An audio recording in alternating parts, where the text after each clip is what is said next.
And today is day 34 of the federal government shutdown, and it's now poised to become the longest in history this week with no end in sight. President Trump, in an interview on 60 Minutes, insisted that Democrats need to reopen the government before addressing rising health care costs. Natalie Brand has the latest from the White House. As the stalemate on Capitol Hill hits day 34, impacts nationwide grow by the hour.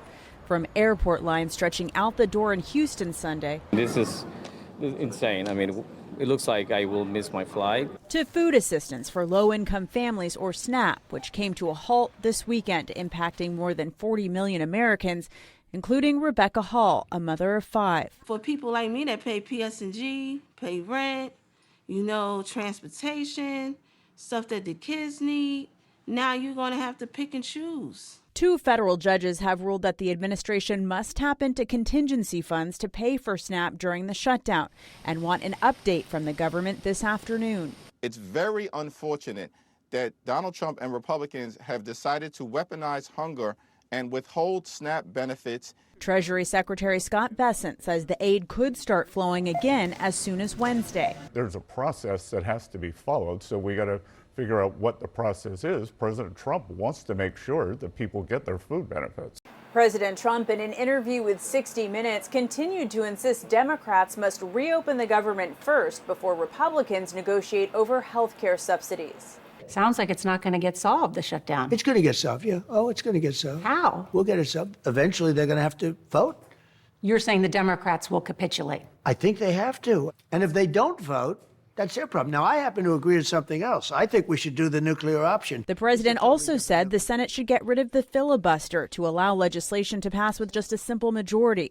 Senate Majority Leader John Thune has said he's opposed to that idea. This midday, Central Georgia food pantries are having to meet the increased demand with less food to go around.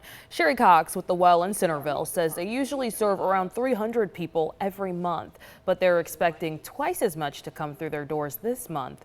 Cox says they're struggling to stock up because the USDA is sending food banks less food. USDA food made up 50% of the food they gave away, but now it's less than 5%.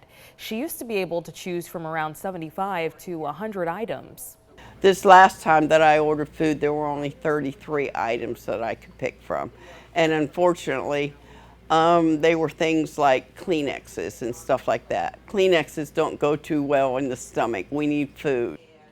Kathy McCollum with the Middle Georgia Community Food Bank says they're getting less food right now because of a change in the federal funding priorities. She says these changes happen when a new presidential administration takes over.